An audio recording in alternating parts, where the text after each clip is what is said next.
Market లో invest చేసి మీ డబ్బులు డబుల్ చేసుకోవాలనుకుంటున్నారా? సుందరరామిరెడ్డి గారి లైవ్ సెమినార్ కి అటెండ్ అవ్వండి. హలో నమస్తే, వెల్కమ్ టు సుమన్ టీవీ. ప్రస్తుతం మనతో పాటు motivational speaker and personality development coach Ram మెట్టు గారు ఉన్నారు. వీరితో ఈరోజు కొన్ని విషయాల గురించి మనం డిస్కస్ చేద్దాం. హలో అండి రామ్ గారు, నమస్తే. నమస్తే. సో యాక్చువల్లీ మనకి నార్మల్గా పెళ్ళైన తర్వాత ఇది లేదనో అది లేదనో చాలా కంప్లైంట్స్ ఆపోజిట్ పర్సన్స్ నుంచి వింటూ ఉంటాం. మెయిన్లీ ఆడవాళ్ళ దగ్గర నుంచి నన్ను అర్థం చేసుకోవట్లేదనో, లేదంటే నాకు కావాల్సిన నీడ్స్ లేదనో, and that is leading to like అన్ని వేరే ఇంకా సర్కిల్ తన చుట్టూ ఉన్న సర్కమ్స్టాన్సెస్ మీద కూడా అది ఎఫెక్ట్ చూపిస్తూ ఉంటుంది యాక్చువల్లీ. సో నా క్వశ్చన్ ఏంటంటే, అసలు పెళ్ళైన తర్వాత వాట్ డస్ అంటే ఒక భార్య ఒక హస్బెండ్ నుంచి ఏం ఎక్స్పెక్ట్ చేస్తుంది అసలు? షూర్ అండి. So there are many things అండి దట్ మ్యాన్ విమెన్ నుంచి ఎక్స్పెక్ట్ చేస్తారు అండ్ విమెన్ మ్యాన్ నుంచి కూడా ఎక్స్పెక్ట్ చేస్తుంటారు, ఎస్పెషలీ వైఫ్ అండ్ హస్బెండ్ రిలేషన్లో. So let us focus on what women expects first, because generally ఏంటంటే if you take care of women in the entire family, ఆ family మొత్తం ఏంటంటే like the relationships కానివ్వండి, లేకపోతే the progress in the family, ఇవన్నీ కూడా next లెవెల్లో ఉంటాయి అనమాట. సో విమెన్ కి ప్రైమ్ ఇంపార్టెన్స్ ఇవ్వడం ఇంపార్టెంట్ కాబట్టి let us talk about the expectations of wife. So first of all, most important thing that she expects is care and love andi. That is the very first thing that she expects. So general ga entante అబ్బాయిలకి అది అలవాటు ఉండదు. Like you know right from the చిన్నప్పటి నుంచి చెప్పాలి అని అంటే, నువ్వు తిన్నావా, ఇప్పుడు సపోజ్ వాళ్ళ పేరెంట్స్ ఎక్కడికైనా వెళ్ళారనుకోండి, ఊరికి వెళ్ళారు అట్లా ఉన్నా, సో రీచ్ అయ్యావా, లేకపోతే మీరు తిన్నారా, ఇవన్నీ వీళ్ళు ఫోన్ చేసి అడిగేది జనరల్ గా అబ్బాయిలకి తక్కువ ఉంటుంది. కానీ ఇదేమవుతుందంటే పెళ్ళైన తర్వాత సేమ్ థింగ్ ఇప్పుడు వైఫ్ తోటి అయింది అనుకోండి. సపోజ్ వైఫ్ పుట్టింటికి వెళ్ళింది, లేదంటే ఎక్కడికి వెళ్ళింది, ఇప్పుడు హస్బెండ్ ఫోన్ చేసి అడగట్లేదని దిగులు పడతా ఉంటారు తను.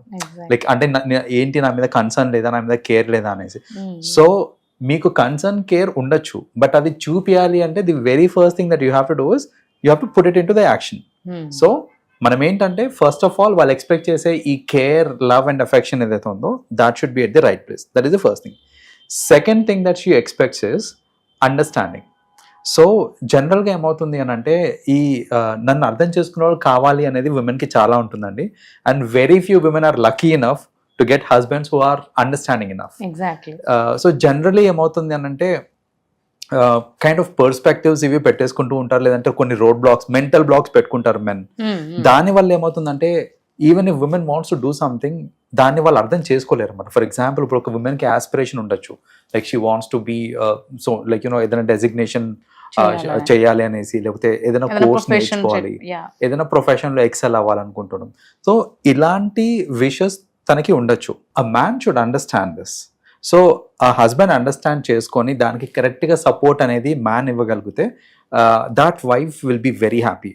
సో అలా కాకుండా నీకెందుకు ఇప్పుడు ఈ టైంలో పెళ్ళైపోయింది కదా, పిల్లల్ని చూసుకోవచ్చు కదా, సో ఇలాంటి మాటలు మాట్లాడడం వల్ల ఏమవుతుంది అని అంటే, she feels that in a way నా బాధ, లేకపోతే నా ఎయిమ్, నా ఆస్పిరేషన్ ఇవన్నీ ఎవరు అర్థం చేసుకోవట్లేదు.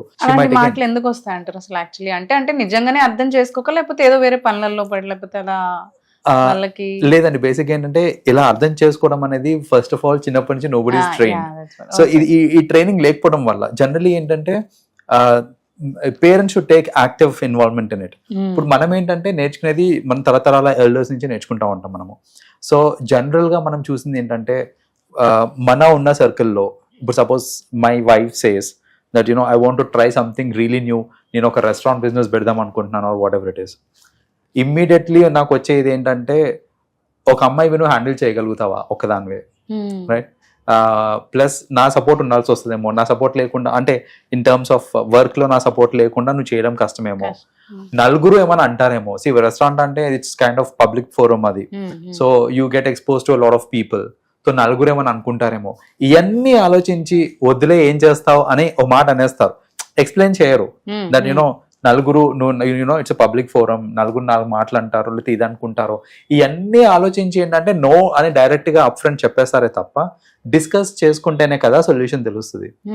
What if she's capable enough that public ని హ్యాండిల్ చేసే కెపాసిటీ తనకు ఉంది, తనకి she's having some unique talent, దాంతో they can actually make millions of money. So ఇవన్నీ ఆలోచించకుండా ఎవరేమనుకుంటారో, నలుగురేమనుకుంటారో, లేకపోతే వాళ్ళ ఒక పొసెసివ్నెస్ ఏంటంటే నా వైఫ్ ని అందరూ చూడకూడదు, పబ్లిక్ ఇంకోలాగా చూస్తారేమో, ఇలాంటి థాట్స్ అన్ని వచ్చి జనరల్ గా అర్థం చేసుకోరు. That's an other thing. And most important factor అండి, జనరల్గా ఎవరు చెప్పుకోరు ఇది, బట్ మోస్ట్ ఇంపార్టెంట్ ఫ్యాక్టర్ ఏంటంటే ఒక అమ్మాయికి పెళ్ళి కాకముందు నుంచి వాళ్ళ ఫ్యామిలీలో ఒక సర్పాసింగ్ అనేది అవుతూ ఉంటుంది అన్నమాట. అది ఆ సపరేషన్ ఎలా ఉంటుందంటే చిన్న చిన్న వాటి కూడా, అమ్మ నేను మా ఫ్రెండ్స్ తోటి కలిసి ట్రిప్కి వెళ్ళాలా అని అడిగితే నువ్వు పెళ్ళైనాక మీ హస్బెండ్ తోటి ఏమన్నా చేసుకోమా, పెళ్లి కాకముందు ట్రిపుల్కి పోవాకు. అమ్మ నేను చిన్న టాటూ వేసుకోవాలా ఇక్కడ అని అంటే పెళ్ళైనాక మీ ఆయన ఒప్పుకుంటే వేసుకోమా, నువ్వు ముందే వేసుకోకూడదు. సో ఇలాంటివన్నీ డ్రెస్సెస్ విషయంలో కూడా వాళ్ళకి ఇష్టపడితే నువ్వు ఎట్లయినా వేసుకోవాలని, వాళ్ళ ఇష్టం అమ్మ, నువ్వు పెళ్ళైనాక నువ్వు ఏమైనా చేసుకో, పెళ్లి కాకముందు చేయకు అని ఒక కైండ్ ఆఫ్ రిస్ట్రిక్షన్ పెట్టేస్తారు వాళ్ళు.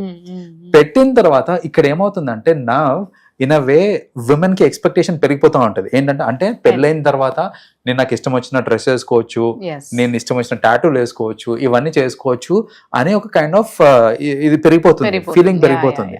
బట్ ఆఫ్టర్ దాట్ ఒకవేళ హస్బెండ్ కి అది నచ్చలేదు, లేకపోతే హస్బెండ్ వద్దు అన్నాడు అనుకోండి, that will again lead to depression. So she also expects that little freedom, that you know I want to wear whatever I like, అది వేసుకొని ఇస్తున్నారా లేదా ఆ ఫ్రీడమ్ కూడా తను ఎక్స్పెక్ట్ చేస్తూ ఉంటారు అనమాట.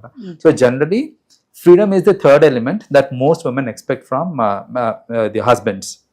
So what I suggest is men should also understand, they should also know that you know we have to respect their priorities, we have to respect their own wish and wills.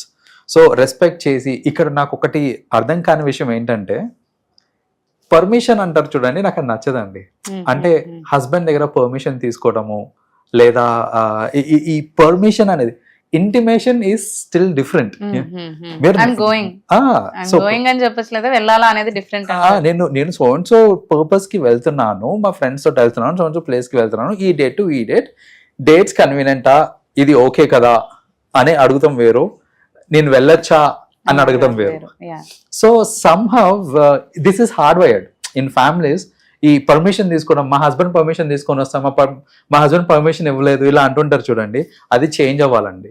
So what I also suggest is like you know husbands have to understand that it's a mutual you know relationship, both are equal. ఒకరికి ఒకరు permission తీసుకోవడం కాదు, కొందరు husbands కూడా అంటూ ఉంటారు మా wife దగ్గర పర్మిషన్ తీసుకొని వస్తాను అనేసి. పర్మిషన్ ఏంటండి, అది ఏదో స్కూల్లో ప్రిన్సిపల్ దగ్గర తీసుకున్నట్టు ఉంటుంది.